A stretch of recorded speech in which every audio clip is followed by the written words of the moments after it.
ശ്രീനിവാസൻ മലയാള സിനിമയുടെ അതുല്യ പ്രതിഭ. 1956 കണ്ണൂരിലെ പാട്യം ഗ്രാമത്തിലായിരുന്നു ശ്രീനിവാസന്റെ ജനനം. കൂത്തുപറമ്പ് ഗവൺമെന്റ് ഹൈസ്കൂളിലും മട്ടന്നൂർ പഴശ്ശിരാജ NSS കോളേജിലുമായിരുന്നു വിദ്യാഭ്യാസം. കോളേജ് കാലഘട്ടത്തിൽ KSU പാനലിൽ മത്സരിച്ച് ആർട്സ് ക്ലബ് സെക്രട്ടറിയായിരുന്ന ശ്രീനിവാസൻ അന്ന് തന്നെ നേതൃപാഠവും തെളിയിച്ചിരുന്നു. ഫിലിം ഇൻസ്റ്റിറ്റ്യൂട്ടിൽ ചേരുന്നതുവരെ കൂത്തുപറമ്പ് പൂക്കോട്ടെ വായനശാലകളിലും ഗ്രാമോത്സവങ്ങളിലും അദ്ദേഹം സജീവ സാന്നിധ്യമായിരുന്നു. ശ്രീനിവാസൻ എന്ന മഹാനടനെയും അദ്ദേഹത്തിന്റെ തനതായ ചിന്താഗതികളെയും രൂപപ്പെടുത്തിയത് കൂത്തുപറമ്പിലെ ആ ബാല്യകാലവും യൗവനവുമായിരുന്നു. നാടകത്തോടായിരുന്നു ശ്രീനിവാസന് അന്ന് ഏറെ താല്പര്യമെന്ന് ബാല്യകാല സുഹൃത്ത് രമേശ് ബാബു ഓർമ്മിക്കുന്നു. പാട്യം കോങ്ങാറ്റയിലെ തറവാട് വീട്ടിലായിരുന്നു താമസം. ചുറ്റുപാടിലെ രാഷ്ട്രീയ സസൂക്ഷ്മം നിരീക്ഷിച്ചിരുന്ന ആ ശീലം തന്നെയാണ് പിൽക്കാലത്ത് അദ്ദേഹത്തിലെ എഴുത്തുകാരനെ വളർത്തിയത്. സന്ദേശത്തിലെ കോട്ടപ്പള്ളി പ്രഭാകരൻ എന്ന കഥാപാത്രം മാത്രം മതി ശ്രീനിവാസന്റെ രാഷ്ട്രീയ നിരീക്ഷണത്തിന്റെ ആഴം മനസ്സിലാക്കാൻ. കൊച്ചിയിലായിരുന്നു സ്ഥിര താമസമെങ്കിലും ജന്മനാടുമായുള്ള ബന്ധം അദ്ദേഹം എപ്പോഴും കാത്തു സൂക്ഷിച്ചിരുന്നു. തന്റെ രാഷ്ട്രീയ നിലപാടുകളും പരിസ്ഥിതി ജൈവ കൃഷി കാഴ്ചപ്പാടുകളും മറ്റുള്ളവരുടെ അനിഷ്ടം നോക്കാതെ തുറന്നു പറയാൻ അദ്ദേഹം മടി കാണിച്ചില്ല. കണ്ണൂരിലെ അക്രമ രാഷ്ട്രീയത്തിന്റെ പൊള്ളത്തരങ്ങൾ സിനിമകളിലൂടെയും പൊതുവേദികളിലൂടെയും അദ്ദേഹം വിളിച്ചു പറഞ്ഞു. തന്റെ അഭിപ്രായങ്ങളും ആശയങ്ങളും സിനിമകളിലൂടെ തിരക്കഥകളിലൂടെ അദ്ദേഹം പകർന്നപ്പോൾ മലയാളത്തിന് ലഭിച്ചത് വരവേൽപ്പ്, സന്ദേശം, വെള്ളാനകളുടെ നാട് തുടങ്ങിയ മികച്ച സിനിമകളാണ്. ശ്രീനിവാസനെ ആജീവനാന്തം എഴുതി അഭിനയിച്ചു കാണിച്ചയാൾ എന്ന് വിശേഷിപ്പിക്കുക. 40 സിനിമയ്ക്ക് കഥയും തിരക്കഥയും എഴുതിയ ശ്രീനിവാസൻ എല്ലാത്തിലും അഭിനയിക്കുകയും ചെയ്തു. സിനിമയ്ക്ക് വേണ്ടിയുള്ള ജന്മം എന്ന് സ്വയം പ്രഖ്യാപിച്ചാണ് ശ്രീനിവാസൻ കോളേജ് പഠനം കഴിഞ്ഞ് മദിരാശിയിലേക്ക് വണ്ടി കയറിയത്. പിന്നെ സിനിമയല്ലാതെ മറ്റൊന്നും ആ ചിന്തകളിലും പ്രവൃത്തികളിലും ഉണ്ടായിരുന്നില്ല.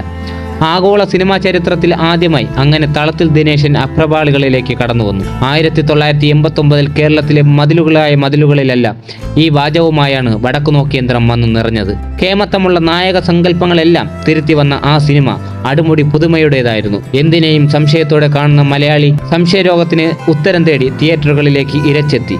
ഏത് രോഗം മാറിയാലും സംശയം മാത്രം തീരാത്ത മലയാളിയെ കണ്ട് അവർ മടങ്ങിപ്പോയി. തളത്തിൽ ദിനേശന്റെ തുടർച്ചയായിരുന്നു മച്ചകത്തമ്മയെ കാൽത്തൊട്ട് വന്ദിച്ച് ശബരിമലയിലേക്ക് പോയ വിജയനും.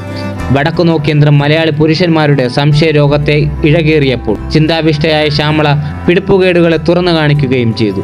മലയാളി സ്ത്രീ ജീവിതത്തിന് ശ്രീനിവാസൻ നൽകിയ ആദരവായിരുന്നു സംവിധാനം ചെയ്ത 2 സിനിമകളും. കോളേജിൽ നിന്ന് നേരെ മദ്രാശിയിലേക്കുള്ള സ്വയം പറിച്ചു നടൽ. അവിടെ മദ്രാസ് ഫിലിം ഇൻസ്റ്റിറ്റ്യൂട്ടിൽ സഹപാഠിയായി സാക്ഷാൽ രജനീകാന്ത്. പഠിത്തം കഴിഞ്ഞിറങ്ങിയ ശ്രീനിവാസന്റെ ആദ്യ ചിത്രം PA ബക്കറിന്റെ മണിമുഴക്കമായിരുന്നു. ആദ്യമായി തിരക്കഥ എഴുതിയ ചിത്രം ഓടരുതമ്മാവ ആളറിയാം എന്നതായിരുന്നു. ആദ്യമായി സംവിധാനം ചെയ്ത വടക്കുനോക്കിയന്ത്രത്തിന് സംസ്ഥാന പുരസ്കാരം ലഭിച്ചു. സന്ദേശത്തിന് 1991 മികച്ച കഥയ്ക്കുള്ള പുരസ്കാരവും ചിന്താവിഷ്ടയായ ശ്യാമളയ്ക്ക് 1998 മികച്ച ജനപ്രിയ ചിത്രത്തിനുള്ള പുരസ്കാരവും ലഭിച്ചു. സന്ദേശം പുറത്തു വന്നപ്പോൾ കമ്മ്യൂണിസ്റ്റുകാരും കോൺഗ്രസുകാരും ശ്രീനിവാസനെ അരാഷ്ട്രീയക്കാരനാക്കി. സ്വയം കണ്ടെത്തുന്ന ന്യായങ്ങളായിരുന്നു എന്നും ശ്രീനിവാസന്റെ ശരി. ആരൊക്കെ പിന്തുണയ്ക്കുന്നു എന്ന് പോലും നോക്കാതെ പെരുമയുടെ കൂടി പേരാണ് ശ്രീനിവാസൻ. മലയാളിയുടെ ജീവിത പരിസരത്തെ ഒരു ഭൂതക്കണ്ണാടിയിലൂടെ കണ്ടെടുത്തയാൾ എന്നായിരിക്കും ശ്രീനിവാസന്റെ ജീവിതത്തെ ഒറ്റ വരിയിൽ പറയാൻ സാധിക്കുക. മലയാള സിനിമയിൽ ഒരു കാലഘട്ടത്തെ തന്നെ തോളിലേറ്റിയ മനുഷ്യൻ. സ്ക്രീനിൽ വരുമ്പോൾ ചിരിക്കാത്തവർ ആരുമുണ്ടാകില്ല. പക്ഷേ ആ ചിരിക്ക് പിന്നിൽ മൂർച്ചയേറിയ ഒരു പേനയുണ്ടെന്നും അത് അധികാരവർഗത്തിന് നേരെ നീളുന്ന വാളാണെന്നും തിരിച്ചറിയാൻ മലയാളികൾക്ക് അധിക കാലം വേണ്ടി വന്നില്ല. അതാണ് ശ്രീനിവാസൻ. വെള്ളിത്തിരയിലെ വിപ്ലവവും ജീവിതത്തിലെ വിപ്ലവവും ഒരേപോലെ കൊണ്ടു നടക്കുന്ന ചുരുക്കം ചിലരിൽ ഒരാളായിരുന്നു ശ്രീനിവാസൻ. സിനിമയിൽ പറഞ്ഞ രാഷ്ട്രീയവും പരിഹാസവും ഇന്നും കേരളത്തിലെ ചായക്കടകളിലും പൊതു ഇടങ്ങളിലും ചർച്ചയാകുന്നുവെന്നതാണ് വസ്തുത. മലയാള സിനിമയിൽ പരിഹാസം കൊണ്ട് വിപ്ലവം സൃഷ്ടിച്ച സാധാരണക്കാരന്റെ ജീവിതത്തെ വെള്ളിത്തിരയിൽ പച്ചയായി വരച്ചു കാട്ടിയ ആ വലിയ പ്രതിഭയാണ് ഓർമ്മയാകുന്നത്. അഭിനയിക്കാൻ ചെന്ന ആ മെലിഞ്ഞ പയ്യനെ എല്ലാവരും കളിയാക്കി. പക്ഷേ എഴുത്തിന്റെ ലോകത്തും അഭിനയത്തിലും താൻ ഒരു പുലിയാണെന്ന് അദ്ദേഹം പിന്നീട് തെളിയിച്ചു. ശ്രീനിവാസൻ എന്ന തിരക്കഥാകൃത്ത് ഇല്ലായിരുന്നുവെങ്കിൽ മോഹൻലാൽ എന്ന നടന്റെ കരിയർ ഇത്രത്തോളം തിളങ്ങുമായിരുന്നു എന്നത് സംശയമാണ്. ദാസനായും വിജയനായും അവർ തകർത്താടിയപ്പോൾ പിറന്നത് മലയാള സിനിമയിലെ തന്നെ എക്കാലത്തെയും വലിയ ഹിറ്റുകളാണ്. 3.5 പതിറ്റാണ്ടിലേറെ കാലം മലയാള സിനിമയെ തൻ്റെ വിരൽ തുമ്പിലിട്ട് നയിച്ച ആ കണ്ണൂർക്കാരൻ വിടവാങ്ങുമ്പോൾ നഷ്ടമാകുന്നത് മലയാളിയുടെ ജീവിതത്തിലെ ഏറ്റവും പ്രിയപ്പെട്ട ചിരികളെയും ചിന്തകളെയുമാണ്. ശ്രീനിവാസൻ വെറുമൊരു നടനല്ല, അദ്ദേഹം ഒരു രാഷ്ട്രീയ നിരീക്ഷകൻ കൂടിയാണ്, വിമർശകനാണ്.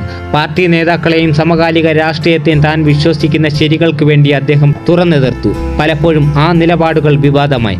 അടിയന്തരാവസ്ഥ കാലത്ത് ഇന്ദിരാഗാന്ധിക്കെതിരെ ഖരീബി ഖടാവോ എന്ന നാടകം എഴുതി അവതരിപ്പിക്കാൻ ചങ്കൂറ്റം കാണിച്ച ആ പഴയ നാടകക്കാരനിലാണ് പിൽക്കാലത്തെ സന്ദേശം എഴുതിയ വിപ്ലവകാരി ഒളിഞ്ഞിരുന്നത്.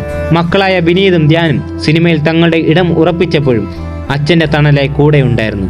മകൻ്റെ അച്ഛൻ എന്ന സിനിമയിൽ വിനീതിനൊപ്പം അഭിനയിച്ച ശ്രീനിവാസൻ തലമുറകൾ തമ്മിലുള്ള ബന്ധത്തിന്റെ മനോഹരമായ ഉദാഹരണമായിരുന്നു. ശ്രീനിവാസന്റെ വേർപാട് സിനിമാ ലോകത്തെയും ആരാധകരെയും ഒരുപോലെ ദുഃഖത്തിലാഴ്ത്തിയിരിക്കുകയാണ്. ആരോഗ്യ പ്രശ്നങ്ങളാൽ ദീർഘനാളായി അസുഖബാധിതനായി ഉദയംപേരിലെ വീട്ടിൽ വിശ്രമത്തിലായിരുന്നു. ഹൃദയ സംബന്ധമായും ശ്വാസകോശ സംബന്ധമായുമുള്ള പ്രശ്നങ്ങളായിരുന്നു അദ്ദേഹത്തെ അലട്ടിയത്. ജീവിതത്തിൽ പല ആദർശങ്ങളും മുറുകെ പിടിച്ചയാളാണ് ശ്രീനിവാസൻ. ഭക്ഷണ കാര്യത്തിലും ഈ ആദർശം കാണിച്ചിരുന്നെങ്കിലും എന്നാൽ ഒരു കാര്യത്തിൽ പിഴവ് സംഭവിച്ചു. രാസവളങ്ങളില്ലാത്ത ഭക്ഷണത്തെയും ജൈവകൃഷിയും പ്രോത്സാഹിപ്പിച്ചു. ഇതിനായി സ്വന്തമായി കൃഷി ഇറക്കി മണ്ണറിഞ്ഞ് കൃഷി ചെയ്ത് നൂറുമേനി നേടിയ ആളാണ് ശ്രീനിവാസൻ. പക്ഷേ പുകവലി എന്ന ദുശീലം ഒഴിവാക്കാനായില്ല. ആരോഗ്യ പ്രശ്നങ്ങൾക്ക് ഇതും വലിയൊരു കാരണമായെന്നാണ് വിലയിരുത്തൽ. ആരോഗ്യം മോശമായ ശേഷം ഒരിക്കൽ ശ്രീനിവാസൻ ഇതേക്കുറിച്ച് സംസാരിച്ചിട്ടുണ്ട്. ഇത്രയും സിഗരറ്റ് വലിക്കേണ്ടതില്ലെന്ന് തോന്നുന്നുണ്ടെന്നാണ് അന്ന് ശ്രീനിവാസൻ പറഞ്ഞത്. കാരണം പുകവലിയാണ് തൻ്റെ ആരോഗ്യം തകർത്തതെന്നും അത്രയും അഡിഷൻ ഉണ്ടെന്നും അദ്ദേഹം പറഞ്ഞിരുന്നു. ഈ അവസ്ഥയിൽ ഒരു സിഗരറ്റ് കിട്ടിയാൽ താൻ വലിക്കും, കഴിയുമെങ്കിൽ പുക വലിക്കാതിരിക്കുക എന്നതാണ് ശ്രീനിവാസൻ ഒരിക്കൽ പറഞ്ഞത്.